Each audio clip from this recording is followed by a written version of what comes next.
And go. Hello मेरे बच्चों, कैसे हो आप लोग। तो शुरू करेंगे आज हम लोग हमारे chapter some basic concepts of chemistry का लेक्चर नंबर 3। और अच्छे तरीके से आप लोगों के बेसिक्स चल रहे हैं। आज थोड़ा सा हम लोग चैप्टर के अंदर इन्वॉल्व होते हैं और स्टार्ट करते हैं हमारा आज का topic after periodic table. Start करते हैं सिग्निफिकेंट फिगर्स एंड उसके पहले हम लोग पढ़ेंगे फिजिकल क्वांटिटीज को। फिजिकल क्वांटिटीज, तो फिजिकल क्वांटिटीज बेटा क्या होती है ये आप लोगों को मालूम होना चाहिए। ओके, ये फिजिकल क्वांटिटीज, क्वांटिटीज है, एंटीजीज मत कर देना, राइट। ठीक है, फिजिकल क्वांटिटीज, इनका सिंबॉलिक रिप्रेजेंटेशन क्या होता है, ठीक है। देन इनकी एसआई यूनिट क्या होती है एंड देन उसका सिंबल क्या होता है, symbol of SI unit. Okay, ये हम लोग करेंगे। तो सबसे पहली जो होती है वो होती है बेटा लेंथ, ठीक है। नेक्स्ट होता है मास, नेक्स्ट होता है टाइम, नेक्स्ट होता है electric current, okay. Next temperature, amount of substance,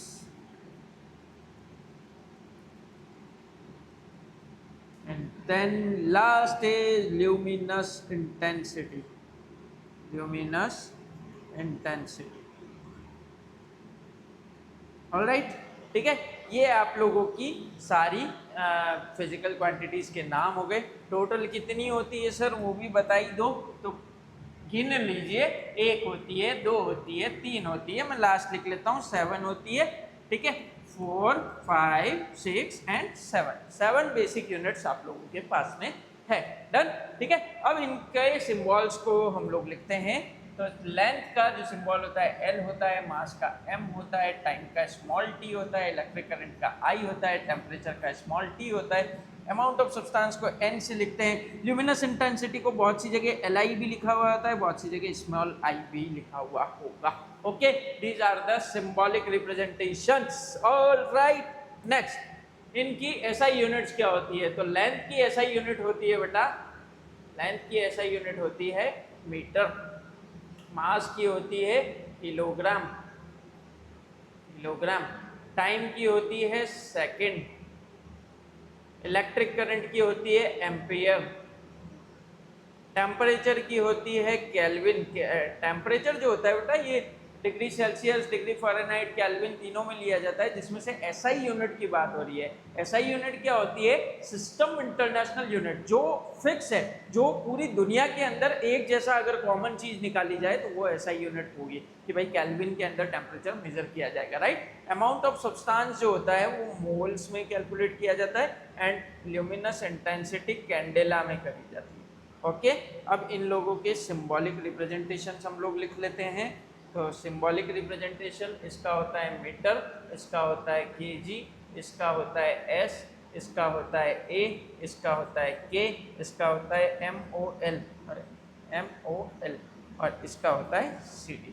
okay, ये आपकी physical quantities means SI unit की हमारी टेबल हो गई। 7 बेसिक एसआई यूनिट्स होती है, 7 बेस क्वांटिटीज होती है, वो ये आप लोगों के सामने है। ओके, अब हम लोगों को बढ़ना है आगे। तो आगे बढ़ते हैं हम लोग हमारे अगले टॉपिक पे, that is significant figures. Significant figure, significant का मतलब क्या होता है कि कोई चीज़ हमारे यूज़ की है, मतलब काम की है या नहीं है, ठीक है। तो सिग्निफिकेंट फिगर्स के अंदर जैसे सपोज मैंने आपको बोला 002, तो आप क्या बोलोगे सर 00 क्यों लगाया, सर 2 ही बोल लेते हैं। मतलब इसमें से इन तीनों नंबर्स में से कितना सिग्निफिकेंट है, सिर्फ एक, मतलब 2 नंबर सिग्निफिकेंट है। ओके, एंड अगर मैं इसी चीज़ को बोलूँ 200 तो सर ये तो 200 होता है, ठीक है। अगर मैं आपको बोलूँ कि हमारा जो सपोज आप मुझे 200 रुपये दीजिए, मैंने आपको बोला कि आप मुझे 200 रुपये दीजिए, तो आप बोलोगे सर 0 तो सिग्निफिकेंट ही नहीं है, मैं आपको 2 रुपये दे देता हूँ, ठीक है। तो ऐसा थोड़ी चलेगा भैया, ऐसा बिल्कुल नहीं चलेगा भैया, बिल्कुल नहीं चलेगा, ध्यान रखिएगा। ओके ठीक है, तो 200 इसमें 0 इज सिग्निफिकेंट, लेकिन 002 इसमें 0 इज नॉट सिग्निफिकेंट। तो हम लोग अभी यही बात करेंगे कहाँ पे 0 सिग्निफिकेंट है, कहाँ पे 0 सिग्निफिकेंट नहीं है।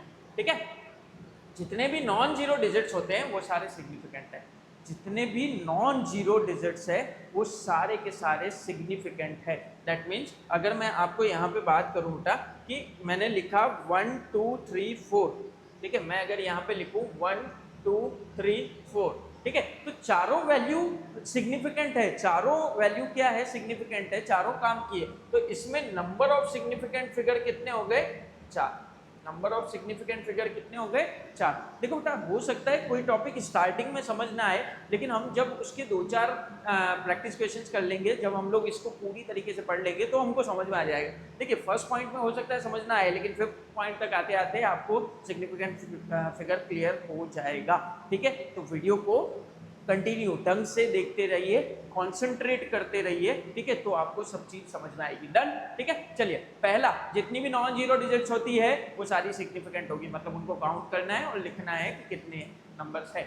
Okay, all zeros between two non zero digits. ठीक है, अगर मैं यहाँ पे ले लूँ 103 ले लिया, तो सर आप ये 103 है, जीरो की तो वैल्यू नहीं होती है, तो ये 13 हो गया। ऐसा होता है क्या, नहीं होता है। ठीक है, तो मतलब इसमें टोटल सिग्निफिकेंट फिगर कितने हो गए, 1 2 3 सिग्निफिकेंट फिगर्स। ओके, ठीक है। Next, all zeros to the left of non zero digits, left of non zero digits. ठीक है, सपोज मैंने लिखा है वही आपको जो एग्जांपल दिया 002, तो इसके अंदर टोटल कितने सिग्निफिकेंट फिगर है, कितना नंबर काम का है, सिर्फ ये 1। सपोज मैंने इसको लिखा होता 0.002 ऐसा लिख दिया, तो मैथ्स में क्या चलता है, पॉइंट के बाद में जीरो को देखा जाता है, लेकिन हमारे यहाँ पे सिग्निफिकेंट फिगर्स के अंदर, ठीक है, आप लोग अगर ये नॉन जीरो डिजिट है और इसके पहले कितने भी जीरोस लगे हुए होंगे उनको काउंट नहीं किया जाएगा। मतलब इसमें भी कितना सिग्निफिकेंट फिगर है, 1। समझ आया क्या बेटा, ठीक है। नेक्स्ट, जितने भी जीरोस राइट साइड में होते हैं नॉन जीरो डिजिट्स के, मतलब 200 2.00, ठीक है, इन दोनों के अंदर कितने सिग्निफिकेंट फिगर है, 3। इसमें डेसिमल के बाद भी काउंट होंगे। डन। एंड लास्ट में अगर ऐसा लिखा हुआ हो 5 बॉल्स, कोई ऑब्जेक्ट लिखा हुआ हो, ठीक है, 7 पेन, इस तरीके से ऑब्जेक्ट लिखा हुआ हो, तो हमको पता नहीं है इसके डेसिमल प्लेस पे कितने जीरोस है। ठीक है, तो इस केस के अंदर हम लोग कितने सिग्निफिकेंट फिगर मानते हैं बेटा, इनफाइनाइट। इस केस में कितने सिग्निफिकेंट फिगर मानते हैं, इनफाइनाइट। बोलिए, समझ में आया, समझ में आया, ठीक है। चलिए, इसको नोट करिए फटाफट, मैं आपको क्वेश्चंस करवाता हूँ सिग्निफिकेंट फिगर्स के। जल्दी जल्दी नोट करिए, हम लोग क्वेश्चंस करते हैं।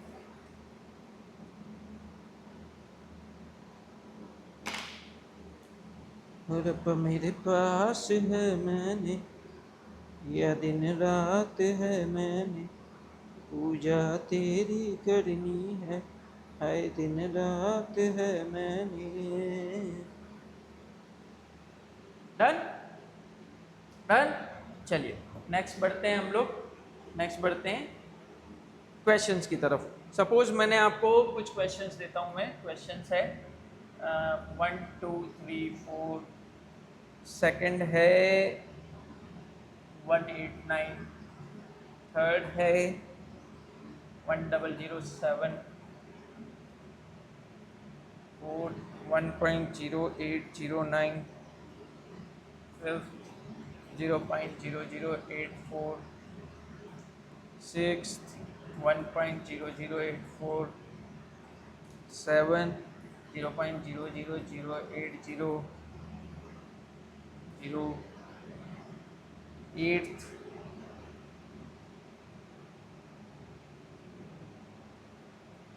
5 into 10 की पावर 4, नाइन्थ 5.0 into 10 की पावर 4, 10th 5.00 into 10 की पावर 4। देखिए, ये 10 क्वेश्चन हमारे पास में है। क्वेश्चन क्या है, क्वेश्चन क्या है, find number of significant figures, find number of significant figures, ये हमको निकालना है। देखिए फर्स्ट क्वेश्चन में कितने सिग्निफिकेंट फिगर है 1 2 3 4 रूल नंबर 1 जितनी भी नॉन जीरो डिजिट्स होती है सारी सिग्निफिकेंट होती है। कितने हो गए बेटा 4 सिग्निफिकेंट फिगर्स। ओके 189 कितने सारी नॉन जीरो डिजिट्स है 3 significant figures. 1007 zeros between two non zero digits are significant कितने सिग्निफिकेंट फिगर हो गए 4। ठीक है 1.0809 1.0809 ठीक है zeros between two non zero digits are significant. तो देखो ये बीच में आ रहा है बीच में आ रहा है मतलब पांचों सिग्निफिकेंट फिगर है तो 5 सिग्निफिकेंट फिगर डन। ठीक है zeros to the left of non zero digits are not significant तो इसके अंदर ये सारे सिग्निफिकेंट नहीं है ये है कितने हो गए बेटा 2 zeros between two non zero digits significant. Then zeros before two non-zero digits are non-significant but after are significant तो इसमें कितने हो गए आया समझ में यहाँ तक समझ में आया। अब क्या होता है बेटा जैसे मैं आप लोगों को इस तरीके से लिखना चाहूँ कि 50,000 को अलग अलग सिग्निफिकेंट फिगर्स में लिखिए। सपोज 50,000 को 1 सिग्निफिकेंट फिगर में लिखो 2 में लिखो 3 में लिखो मैंने ये बोल दिया। तो 50,000 को अगर मुझे 1 सिग्निफिकेंट फिगर में लिखना होगा तो मैं इसको क्या लिखूंगा 5 × 10⁴ this will be not counted in significant figure. आपको सिर्फ ये देखना है सिग्निफिकेंट फिगर में राइट। ठीक है तो ये देखो 5 × 10⁴ कितना सिग्निफिकेंट फिगर होगा बेटा 1 कितना है 1। लेकिन अगर मुझे बोल दिया गया 2 सिग्निफिकेंट फिगर में लिखो तो मैं क्या करूंगा 5.0 × 10⁴ 5.0 × 10⁴ आप समझ रहे हो मैथमेटिकली इसका आंसर वापस यही आने वाला है। लेकिन मुझे सिग्निफिकेंट फिगर 2 चाहिए थे और मेरे पास में कोई वैल्यू नहीं है तो मैंने डेसिमल प्लेस पे एक जीरो बता दिया कि मेरे डेसिमल प्लेस पे सिर्फ एक ही जीरो है। अभी लास्ट पॉइंट पढ़ा था हमने कि अगर एक ही नंबर लिखा हो और उसके आगे कोई ऑब्जेक्ट का नाम लिख दिया हो तो इनफाइनाइट कैलकुलेट हो जाता है। ठीक है हमने यहाँ पे इनफाइनाइट को हटा दिया है कि भाई पॉइंट में एक प्लेस पे ही जीरो है मेरे तो। ठीक है तो यहाँ कितने सिग्निफिकेंट फिगर होंगे 2 आ गया समझ में। ठीक है अब अगर मुझे 3 सिग्निफिकेंट फिगर में लेना हो तो एक और बढ़ा दो 3 सिग्निफिकेंट फिगर। बोलिए आया समझ में सभी को done done done. Okay rounding off करना सीखेंगे। राउंडिंग ऑफ के अंदर एक रूल होता है कि अगर डेसिमल प्लेस पे 5 या 5 से या कहीं पे भी पीछे भी 5 या 5 से ज्यादा हो ठीक है तो आप क्या करोगे +1 कर देना। ठीक है +1 मतलब उसको राउंड ऑफ करके बढ़ा दीजिए और अगर लेस देन 5 हो तो आप उसको एज इट इज रख लीजिए एज इट इज। ठीक है इस रूल को समझिए। हम लोग एक क्वेश्चन करते हैं उससे आप लोगों को समझ में आएगा नोट करिए तब तक। क्वेश्चन इज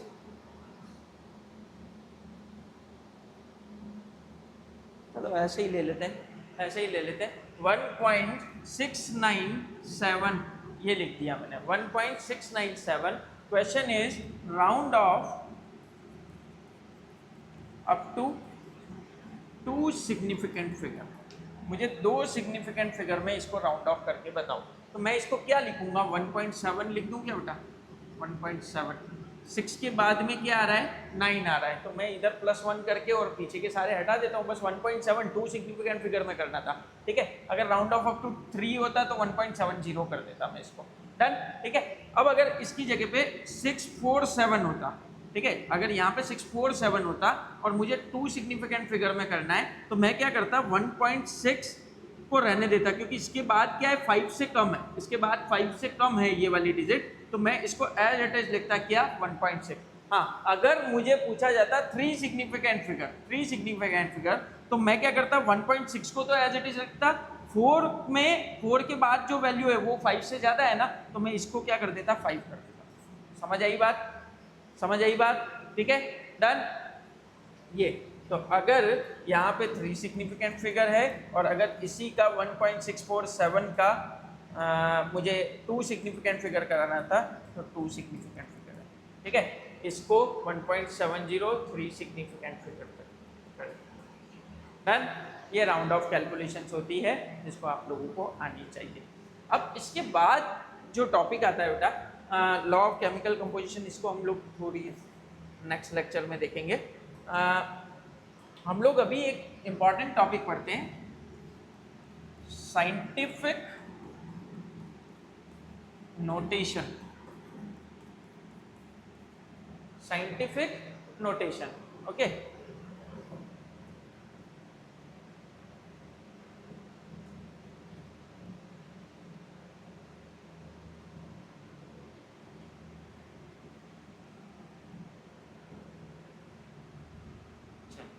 साइंटिफिक नोटेशन लेते हैं हम लोग। साइंटिफिक नोटेशन होता क्या है? पहले के ज़माने में क्या होता था बेटा कि साइंटिस्ट को बहुत ज़्यादा या तो बड़े नंबर्स के साथ में डील करना पड़ता था या बहुत छोटे नंबर्स के साथ में डील करना पड़ता था। फॉर एग्जांपल 6022,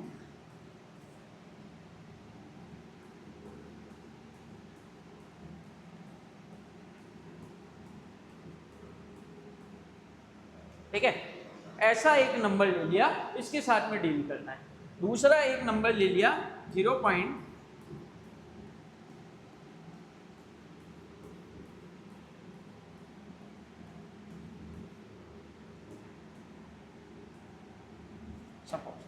सपोज मान लिया कि ये किसी चीज का मास निकला, ये किसी चीज का नंबर निकला, ठीक है। अब इसमें अगर एक भी जीरो मिस हो जाए तो इन लोगों के लिए बड़ी परेशानी थी, है ना, क्योंकि बहुत मेहनत करके ये निकलता था। तो इस चीज को ओवरकम करने के लिए कि भाई ये अनसर्टेनिटी थी मेजरमेंट में, अनसर्टेनिटी थी मेजरमेंट में कि हम लोग कोई एक जीरो भी मिस करेंगे तो हमारी एक प्लेस कम हो जाएगी, मतलब होती है ना 1 10 100,000, ठीक है, तो एक प्लेस कम हो जाती है अगर एक जीरो भी मिस होता है तो, ठीक है। तो इन लोगों ने क्या किया कि यहाँ पे इस चीज को सॉर्ट करने के लिए एक साइंटिफिक नोटेशन बनाया। वो साइंटिफिक नोटेशन क्या था, जो देखिए n into 10 raise to power n, क्या बनाया, n इंटू 10 की power n, where n is, जहाँ पे ये n जो है ये 1 से 9.99 तक रहेगा और स्मॉल n कोई भी इंटीजर हो सकता है, मतलब पॉजिटिव नेगेटिव कुछ भी हो सकता है, ठीक है। हम लोग सॉल्व करके देखते हैं, फिर बताता हूँ मैं आप लोगों को। देखिएगा जैसे ये है, ठीक है, मैंने क्या किया, ये 6022 को एक साथ में लिख देता हूँ, 6022 इंटू ये सारी चीज़ें जीरो जितने भी है इसको 10 रेज की पावर में ले लेते हैं, तो 3 6 9 12 15 18 19 20, मतलब 20 जीरो है इसके ऊपर। 6022 इंटू 10 की पावर 20 जीरो हो गया। लेकिन अभी भी ये साइंटिफिक फॉर्म में नहीं आया क्योंकि n की वैल्यू हमको किस में चाहिए, 1 से ऑलमोस्ट 10 के बीच में चाहिए, ठीक है। तो इसको मुझे 10 के बीच में लाने के लिए क्या करना पड़ेगा, 6.022 इंटू 10 की पावर 3 कर दूं। अगर मैं देखो मुझे यही वैल्यू लानी है, इसको 6.022 इंटू 1000 लिख देता हूं तो 6022 आएगा, ठीक है। और इधर से ये 10 की पावर 20 आएगा, 10 की पावर 20 आएगा। तो अब अगर मैं इसको देखा जाए तो 6.022 इंटू 10 की पावर 23, जब बेस सेम होते हैं तो पावर्स ऐड हो जाती है ना, 6.022 इंटू 10 की पावर 23, कुछ याद आया हो आपको तो इसी को कहा जाता है एवोगैड्रोस नंबर। एवोगैड्रोस नंबर आपको मैं मोल कॉन्सेप्ट में सिखाऊंगा।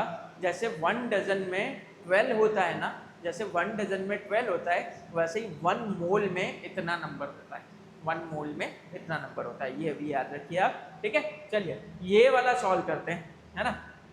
डेसिमल प्लेस है, डेसिमल हटाएंगे, अपॉन में जीरोस लगेंगे, तो 10 की पावर कितनी आएगी वो देख लेते हैं। तो 1 2 3 4 5 6 7 8 9 10 11 12 13 14 15 16 17 18 19 20 21 21 आया बेटा, 21 आया। अब डेसिमल हटते ही ये सारे जीरोस तो खत्म, ठीक है। तो हम लोग एक बार बेसिक लिखते हैं, 122 अपॉन 10 की पावर 21।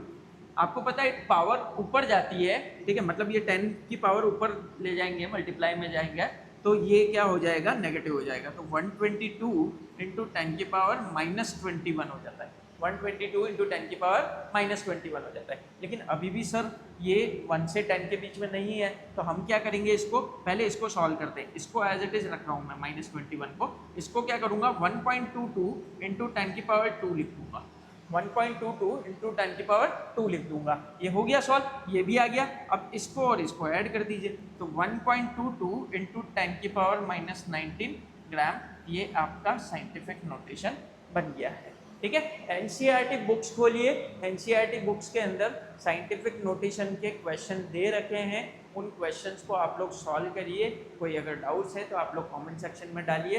अच्छा, अगर आप लोगों को और भी अगर कोई बैच ज्वाइन करना हो जिसके अंदर आप चाहते हैं कि सर हमें क्वेश्चंस की नीड है, हम क्वेश्चंस करना चाहते हैं, ठीक है, तो ऑफलाइन के लिए माहेश्वरी क्लासेस हमेशा खुला है बेटा। ऑफलाइन बैचेस हमारे चल रहे हैं, और साथ में अगर नहीं आ सकते आप यहाँ और आपको पसंद आ रहा है कि हम क्या पढ़ा रहे हैं, तो केमिस्ट्री का एक ऑनलाइन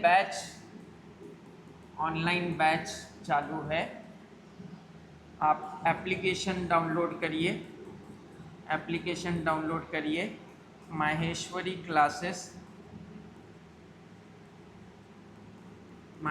क्लासेस के नाम से हमारी एप्लीकेशन है। ठीक है, इसको डाउनलोड करिए। मैं आपको बता देता हूँ कैसी दिखेगी वो। चलिए मैं बताता हूँ आपको। माहेश्वरी क्लासेस के ऊपर आप एक बैच बना हुआ है बेटा, उस चीज़ को परचेज कर सकते हैं।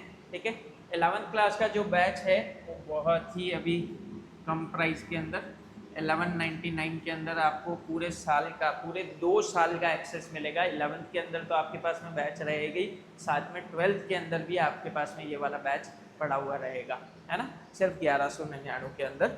ओके, अभी इसको मैं यहीं पे सेव करता हूँ। ठीक है, और आप लोगों को बता देता हूँ कि हमारा जो ऐप है ये प्ले स्टोर खोलेंगे आप। प्ले स्टोर के ऊपर आप लोग सर्च करेंगे, where is my search option, search करेंगे आप लोग माहेश्वरी क्लासेस, MAHESWRI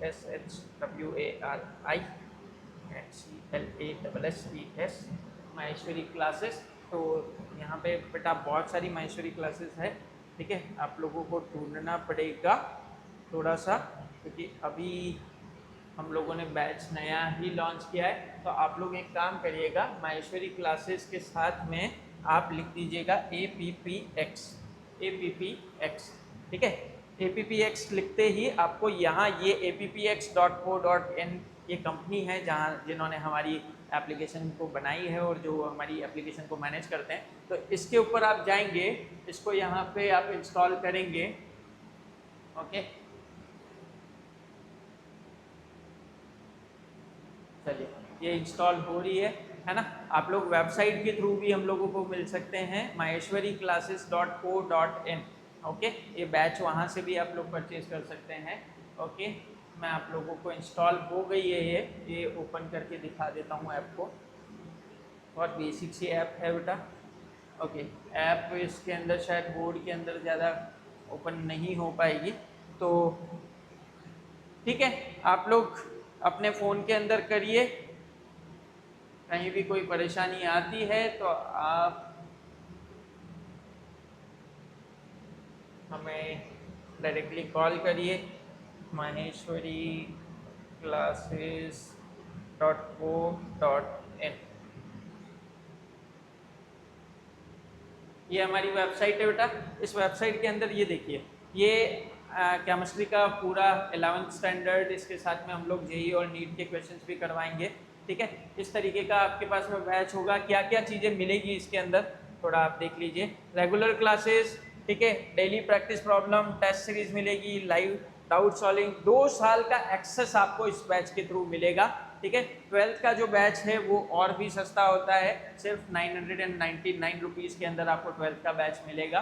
लेकिन ये ऑफर सिर्फ लिमिटेड पीरियड के लिए है। अगर आप लोग इसको 1 महीने बाद या 2 महीने बाद परचेज करेंगे तो ये प्राइसिंग बढ़ेगी, क्योंकि बेटा जैसे जैसे स्टूडेंट्स बढ़ते हैं वैसे वैसे सर्वर कॉस्ट भी क्या होने लग जाती है, बढ़ने लग जाती है। ऐसा मुझे मेरी टेक्निकल टीम में बुलाया है, तो मैंने आप लोगों को बोल दिया है। ओके, यहाँ पे आपको सिंपल सा पेड कोर्सेज मिलेंगे। ये पेड कोर्सेज पे आप लोग क्लिक करेंगे तो ये हमारे 2 बैच आ गए, इसमें से 11th वाले 11th का परचेज करेंगे। ओके, धीरे धीरे आपको स्टोर के अंदर हमारी बुक्स भी नहीं मिलने लग जाएगी। हमारे कुछ ये मॉड्यूल्स माहेश्वरी क्लासेस के अपने ओन मॉड्यूल्स आते हैं, जिसके अंदर ये पहले चैप्टर, पहली जो बुक है इसमें आप देख सकते हैं सिर्फ 3 चैप्टर है पहली बुक में, और इसके अंदर बेटा बहुत अच्छे से मटेरियल बनाया हुआ है कि पहले तो चैप्टर के नोट्स है, फिर क्लास बेस्ड क्वेश्चन है, फिर होम बेस्ड क्वेश्चन है, इस तरीके से आप लोगों को देखने को मिलेगा, राइट। टेस्ट सीरीज भी आप लोगों को मिलेगी, कुछ ऐसे कोर्सेज होंगे जो फ्री कोर्सेज, मतलब जो हम लोग वहाँ पे यूट्यूब पे चला रहे हैं, और नोट्स जो डेली क्लास में पढ़ाया जाएगा उसके रोज आपको नोट्स भी मिलेंगे। ओके, ठीक है, तो आप लोग पढ़ाई करते रहिए, ये मुझे एक बार आप लोगों को बताना था, मैंने बताया। Done done done done done, thank you. Okay, ठीक है, अगले अगले लेक्चर में हम लोग आप लोगों से मिलेंगे बेटा, और नया पार्ट लेके मिलेंगे, लॉ ऑफ केमिकल कंपोजिशन। ठीक है, बने रहिए हमारे साथ, पढ़ाई करते रहिए, ऑल द बेस्ट, और बहुत जी जान लगा के पढ़ाई करिए बेटा। ठीक है, आप लोगों को कहीं भी कोई प्रॉब्लम आती है तो प्लीज़ आप लोग कांटेक्ट करिए। Thank you, bye bye.